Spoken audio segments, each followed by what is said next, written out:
Delivery প্রতিষ্ঠান ডেলিভারোর বিরুদ্ধে কম payment দেওয়ার অভিযোগ উঠেছে।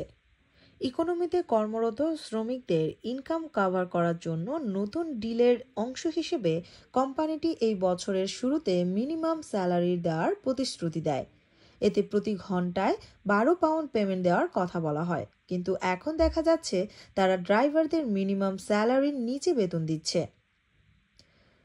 এই প্রতিষ্ঠানে কর্মরত কর্মীদের বেতন এবং অন্যান্য সুবিধা নিয়ে কাজ করা রেডিও নামের অ্যাপ জানিয়েছে, গত 4 মাসে ডেলিভারুতে তারা 531টি ফুড অর্ডার বিশ্লেষণ করেছে।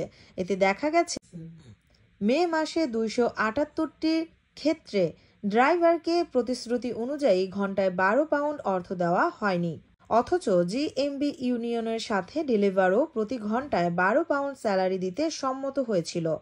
গত মাসে ডেলিভারো ঘোষণা দেয় 2024 সালের প্রথম 6 মাসে তারা 1 মিলিয়ন পেমেন্ট লাভ করেছে।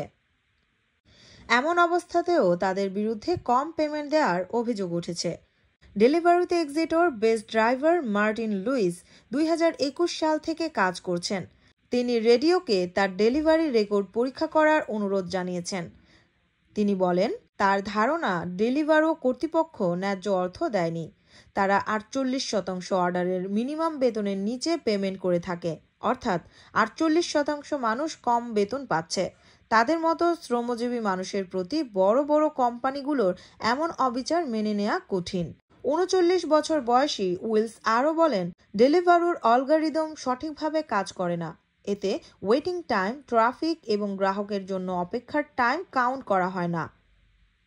ড্রাইভাররা ন্যায্য পেমেন্ট থেকে বঞ্চিত হয়, তাই ডেলিভারোকে জবাবদিহিতার আওতায় আনতে হবে। রেডিওর কো-ফাউন্ডার আলফিক পার্সি জানিয়েছেন, বিশ্লেষণে দেখা গেছে ডেলিভারো তার মিনিমাম পাবলিক প্রতিশ্রুতি পূরণ করতে ব্যর্থ হয়েছেন। তারা এমন শত শত উদাহরণ খুঁজে পেয়েছেন যেখানে ন্যায্য বেতন দেওয়া হয়নি। এদিকে এইসব অভিযোগের বিষয়ে ডেলিভারোর একজন মুখপাত্র শতভাগ স্বচ্ছতা নিশ্চিত করে প্রতি ঘন্টায় 12 পাউন্ড পেমেন্ট দেওয়ার নিশ্চয়তা দিয়েছেন। এই পলিসি বাস্তবায়নের জন্য বছর শেষে অ্যাসেসমেন্ট করার ঘোষণাও দিয়েছেন তিনি।